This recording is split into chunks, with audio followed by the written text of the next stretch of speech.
അനസ് റളിയല്ലാഹു അൻഹുവിന്റെ വാപ്പ ചെറുപ്പത്തിൽ മരിച്ചു. അനസ് ബിൻ മാലിക് റളിയല്ലാഹു അൻഹു, ഒരുപാട് ഹദീസ് റിപ്പോർട്ട് ചെയ്ത അനസ് ബിൻ മാലിക് റളിയല്ലാഹു അൻഹു ചെറുപ്പത്തിൽ മരിച്ചു.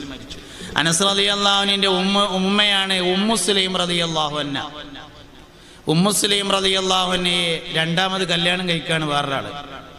അബൂ തൽഹ റളിയല്ലാഹു അൻഹു ആണ് കല്യാണം കഴിക്കുന്നത് ഉമ്മു സുലൈമിനെ. അങ്ങനെ കല്യാണം കഴിച്ചിട്ട് അബൂ തൽഹന്റെ കൂടെ മണവാട്ടിയായി ഉമ്മു സുലൈം പോയി.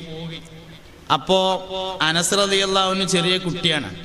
അപ്പോൾ പുതുക്കപ്പെണ്ണായിട്ട് വേറൊരു ഭർത്താവിൻ്റെ ഒപ്പം പോകുമ്പോൾ ആദ്യത്തെ ഭർത്താവിലുള്ള മോനെ കൊണ്ടോണേന് തടസ്സമൊന്നുമില്ല, അബൂ തൽഹ നോക്കുകയൊക്കെ ചെയ്യും. പക്ഷെ അവർക്കൊരാശയം തോന്നി. നബി സല്ലല്ലാഹു അലൈഹി വസല്ലം തങ്ങൾക്ക് മക്കളൊന്നുമില്ല അന്ന്. ഖദീജ ബിവി റളിയല്ലാഹു അൻഹയെ വിവാഹം ചെയ്ത സമയമാണ്. അപ്പോൾ അനസ് റളിയല്ലാഹു അൻഹുവിനെ ഓൽക്ക് ഖിദ്മത്തെടുക്കാനാക്കി കൊടുത്താലോ എന്നൊരു തോന്നൽ.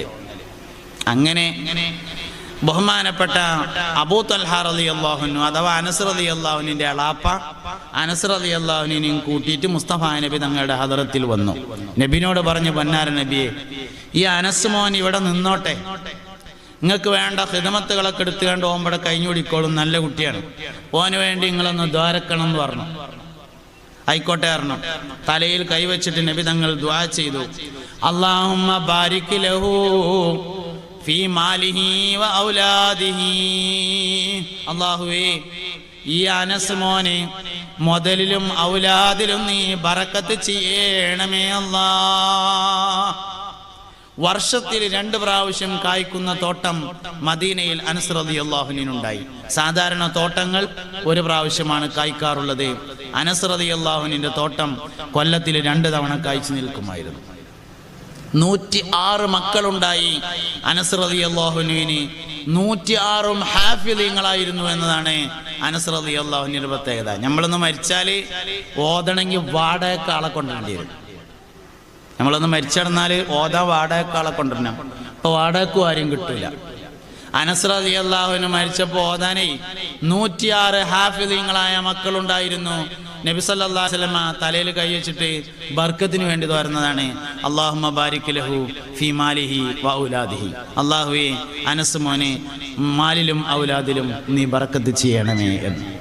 അതാണ് ബർക്കത്ത് പറഞ്ഞത്. അതുകൊണ്ട് റജബ് ബർക്കത്തിന്റെ മാസാണ്. കച്ചവടത്തിലെ ബർക്കത്ത് വളരെ പ്രധാനമാണ്. വീടിലെ ബർക്കത്ത് വളരെ പ്രധാനമാണ്. ദിവസത്തിലെ ബർക്കത്ത്, ദിവസത്തിൽ ബർക്കത്തുണ്ട്. ദിവസത്തിൽ ബർക്കത്തുണ്ടാണെങ്കിൽ സുബഹിന്റെ മുമ്പ് എഴുന്നേൽക്കണം. സുബഹിന്റെ മുമ്പ് എഴുന്നേൽക്കണം. സുബഹിന്റെ ശേഷം അസറിന്റെ ശേഷം ഉറങ്ങാതിരിക്കണം. എന്നാലേ ദിവസത്തിൽ ബർക്കത്ത് ഉണ്ടാവുള്ളൂ. 3 കാര്യങ്ങൾ ഒരാൾ ചെയ്തെങ്കിലേ ബർക്കത്ത് ഉണ്ടാവുള്ളൂ എന്നാണ്.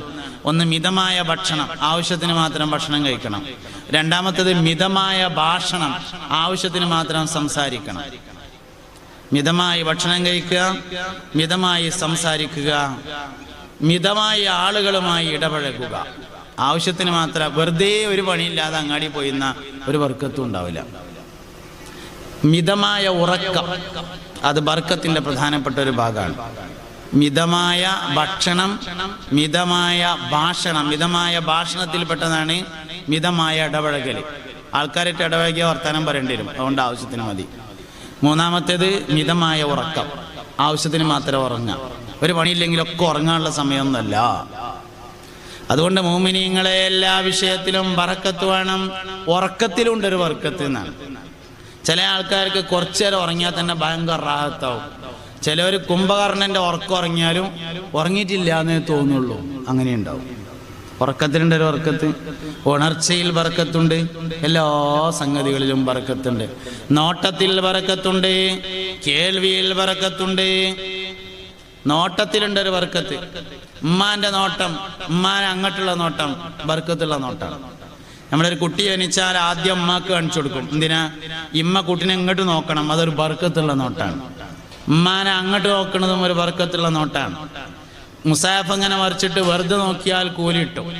മുസാഫ് മറിച്ചിട്ട് വെറുതെ നോക്കിയാൽ കൂലി കിട്ടും. കഅബയിലേക്ക് വെറുതെ നോക്കിയാൽ കൂലി കിട്ടും.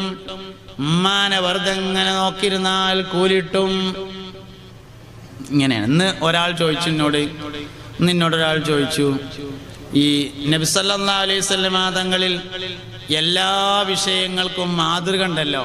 അങ്ങനെയാണെങ്കിൽ നബിൻ്റെ ഉമ്മ ഇല്ലാത്തതുകൊണ്ട് നബി തങ്ങളുടെ ഭാര്യമാർക്കൊന്നും അമ്മായിമ്മ കേസ് ഉണ്ടായില്ലല്ലോ. എല്ലാറ്റിലും മാതൃക ഉണ്ട് എന്നല്ലേ. അപ്പം എന്തേ അമ്മായിമ്മ ഇല്ല എന്ന് ചോദിച്ചു.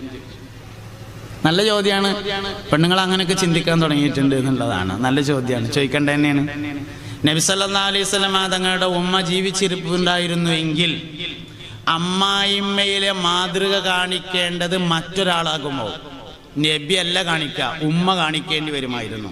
അതേ സമയത്ത് മുസ്തഫ നബി സല്ലല്ലാഹു അലൈഹി വസല്ലം തങ്ങൾക്ക് 11 അമ്മായിമ്മമാരുണ്ടായിട്ടുണ്ട്.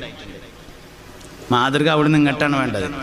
മുസ്തഫ നബി തങ്ങൾക്ക് 11 അമ്മായിമാരുണ്ട്. നബി തങ്ങൾ വഫാത്താവുന്ന സമയത്ത് 9 ഭാര്യമാര്. നബി തങ്ങൾ 11 വിവാഹം കഴിച്ചിട്ടുണ്ട്. അതുകൊണ്ട് 11 അമ്മായിമാരുണ്ടായിട്ടുണ്ട്. ആ അമ്മായിമാരോടൊക്കെ എങ്ങനെയാണ് പെരുമാറിയത് എന്നാണ് പഠിക്കേണ്ടത്. അവരോടൊക്കെ എങ്ങനെയാണ് പെരുമാറിയത്? അമ്മോശാക്കാരുണ്ട്. മുസ്തഫ നബി തങ്ങളുടെ അമ്മോശനാണ് സയ്യിദുനാ അബൂബക്കർ സിദ്ദീഖ് റളിയല്ലാഹു അൻഹു. നബി തങ്ങളുടെ അമ്മോശനാണ് സയ്യിദുനാ ഉമർ ബിൻ ഖത്താബ് റളിയല്ലാഹു അൻഹു. നബി തങ്ങളുടെ അമ്മോശനാണ്. മാതൃക ഇല്ലാത്തൊന്നുമില്ല. അമ്മായിമ്മയിൽ മാതൃകയുണ്ട്, അമ്മോശനിൽ മാതൃകയുണ്ട്, എല്ലാറ്റിലും നബി തങ്ങളിൽ മാതൃകയുണ്ട് സല്ലല്ലാഹു അലൈഹി വസല്ലം. അപ്പൊ ജീവിതത്തിന്റെ ബറക്കത്ത് വളരെ പ്രധാനമാണ്. ബറക്കത്തിന് ദ്വാരക്ക, മക്കളിലെ ബറക്കത്ത്, കുടുംബത്തിൽ ബറക്കത്ത്, ഭാര്യയിൽ ബറക്കത്ത്, ഭർത്താവിൽ ബറക്കത്ത്. ഭാര്യയിലും ഭർത്താവിലും കുടുംബജീവിതത്തിൽ ബറക്കത്ത് ഉണ്ടാവാൻ 2 കാര്യങ്ങളാണ് ചെയ്യേണ്ടത് എന്നാണ്. കുടുംബത്തിൽ ബറക്കത്ത് ഉണ്ടാവാൻ 2 കാര്യങ്ങൾ ചെയ്യണം. ഒന്നാമത്തെ കാര്യം എന്താ വെച്ചാൽ പുരുഷന്മാരെ ആണുങ്ങൾ പറയണ വർത്താനം നേരാവണം. രണ്ടാമത്തെ കാര്യം പെണ്ണുങ്ങൾ ചെയ്യുന്ന പ്രവർത്തനങ്ങൾ നേരാവണം. ഒരാളെ വർത്താനം നേരാവണം, ഒരാളെ പ്രവർത്തനം നേരാവണം. വർത്താനത്തിൽ ആണുങ്ങളാണ് മുൻപന്തിയിൽ നിൽക്കേണ്ടത്, പ്രവർത്തനത്തിൽ സ്ത്രീകളാണ് മുൻപന്തിയിൽ നിൽക്കേണ്ടത്. പുരുഷന്റെ സംസാരം നന്നാവണം, സ്ത്രീയുടെ പ്രവർത്തനങ്ങൾ നന്നാവണം. പുരുഷന്മാരെ വർത്താനം പരിശുദ്ധ ഖുർആനിൽ അല്ലാഹു പറഞ്ഞിരിക്കുന്നു. സൂറത്തുർ റൂമിന്റെ 21-ാമത്തെ ആയത്തിലുണ്ട്, വമിൻ ആയാതിഹി അൻ ഖലഖ ലക്കും മിൻ അൻഫുസികും അസ്വാജാ ലിതസ്കുനൂ ഇലൈഹാ വജഅല ബൈനകും മവദ്ദതൻ വറഹ്മ. അല്ലാഹു കുടുംബജീവിതം നന്നാവാൻ വേണ്ടി നിങ്ങളിൽ മവദ്ദത്ത്, റഹ്മത്ത് എന്നീ 2 ഗുണങ്ങളെ വെച്ചിരിക്കുന്നു. മവദ്ദത്ത്, റഹ്മത്ത് എന്നീ 2 ഗുണങ്ങളാണ് കുടുംബജീവിതത്തിന് വേണ്ടത്. 2 സ്നേഹമാണ്, പക്ഷെ 2നും 2 പ്രകടനങ്ങളാണുള്ളത്. ഒന്ന് സംസാരമാണ്. മവദ്ദത്ത് എന്നത് സംസാരത്തിലൂടെ ഉണ്ടാകുന്നതും റഹ്മത്ത് എന്നത് പ്രവർത്തനത്തിലൂടെ ഉണ്ടാകുന്നതുമാണ്. അപ്പൊ പുരുഷന്മാരുടെ സംസാരം നേരാവണം കുടുംബജീവിതം നന്നാവാൻ. സ്ത്രീകളുടെ നിർമ്മാണ പ്രവർത്തനം എന്ന് പറഞ്ഞാൽ എന്തും വൃത്തിയാക്കല്, ഭക്ഷണം ഉണ്ടാക്കല്. അതിൻ്റെ അർത്ഥം ആണുങ്ങൾക്ക് ഭക്ഷണം ഉണ്ടാക്കാൻ പാടില്ല എന്നൊന്നുമല്ല കേട്ടോ. ആണുങ്ങൾ ഇനിയിപ്പോൾ ചായാച്ചുമ്പോൾ അതിന് ശേഷം മധുരം ഏറിയാലും കുഴപ്പമൊന്നുമില്ല. പെണ്ണുങ്ങൾ ചായാച്ചുമ്പോൾ കയറാൻ പറ്റൂല. ആണുങ്ങളെ വർത്താനം ഒരിക്കലും പിടുത്തം വിടാൻ പാടില്ല. പെണ്ണുങ്ങൾ ഇനിയിപ്പോൾ ശേഷം നൊലൊഴിച്ചാലും വലിയ കുഴപ്പമൊന്നുമില്ല. അങ്ങനെയാണ്. അപ്പോൾ ആണുങ്ങളെ വർത്താനം നേരാവണം, പെണ്ണുങ്ങളുടെ നിർമ്മാണ പ്രവർത്തനങ്ങൾ നേരാവണം. നിർമ്മാണം എന്ന് പറഞ്ഞാൽ ക്ലീനിങ്, അതുപോലെ വസ്ത്രം കഴുകൽ, അതുപോലെ ഭക്ഷണം ഉണ്ടാക്കൽ, അതിനനുസരിച്ചുള്ള വർത്താനം ആണുങ്ങളെ എടുത്തുനിന്ന് വേണം. നല്ല ഉഷാറായിട്ടുണ്ട്, ഭംഗിയായിട്ടുണ്ട് എന്ന വർത്താനം. ഇത് 2മാണ് നേരാവേണ്ടത്. ഇത് 2ഉം കേടെന്നാൽ പറ്റപ്പോയി. ഇത് 2ഉം കേടെന്നാൽ പറ്റപ്പോയി. അതുകൊണ്ട് ആണുങ്ങളെല്ലാവരും വർത്താനം പറയാൻ പഠിക്കണം. പലപ്പോഴും നമുക്ക് വർത്താനം പറയാൻ അറിയില്ല എന്നുള്ളതാണ്. ബർക്കത്തുള്ള വർത്താനങ്ങളൊന്നുമില്ല എന്നാണ്. ബർക്കത്തുള്ള വർത്താനം എന്താ? ബർക്കത്തുള്ള വർത്താനം എന്താ വെച്ചാൽ കൽബിലുള്ളത് പറയണം. അതാണ് ബർക്കത്തുള്ള വർത്താനം. ഈ ഇരിക്കണ നമുക്കെല്ലാവർക്കും, ഇതിലിപ്പോൾ കുറേ ആണുങ്ങളുണ്ട്, നമുക്കെല്ലാവർക്കും നമ്മളെ ഭാര്യമാരോട് ഭയങ്കര ഇഷ്ടമാണ്, പക്ഷെ നമ്മളാരും ഇത് പറയലില്ല എന്നുള്ളതാണ്. ബർക്കത്തുള്ള വർത്താനം കൽബിലുള്ളത് പറയാന്നുള്ളതാണ്. നമ്മളെല്ലാവരും കൽബിലുണ്ട്, നമുക്കെല്ലാവർക്കും നമ്മുടെ ഭാര്യമാരോട് ഭയങ്കര ഇഷ്ടമാണെന്ന്, പക്ഷെ നമ്മളാരും അത് പറയലില്ല എന്നതാണ് പ്രശ്നം. അപ്പം അതുകൊണ്ട് ബറക്കത്തുള്ള സംസാരങ്ങൾ നടത്തണം. ബറക്കത്തുള്ള തരത്തിൽ ചിലപ്പം പറയലുണ്ട്, ചിലപ്പം നമ്മൾ പറയല്ലോ നല്ല രുചിയുള്ള ഭക്ഷണമാണ്, ഓള് ചമ്മന്തി ഉണ്ടാക്കിയാൽ ഭയങ്കര കൈപ്പുണ്യാണ് എന്ന് പറയും. ചില ആൾക്കാർ ഭക്ഷണം ഉണ്ടാക്കിയാൽ നമ്മൾ പറയും ഭയങ്കര കൈപ്പുണ്യാണ്. അതിനിപ്പോൾ പെണ്ണുങ്ങൾ ഉണ്ടാക്കിയാലല്ല, ചില ആണുങ്ങൾ ഉണ്ടാക്കിയാലും ഉണ്ട് കേട്ടോ. ചില ഹോട്ടലിലൊക്കെ ചെന്നാൽ ഒരു ചായ കുടിച്ചാൽ ഒരു റാഹത്ത് കിട്ടും.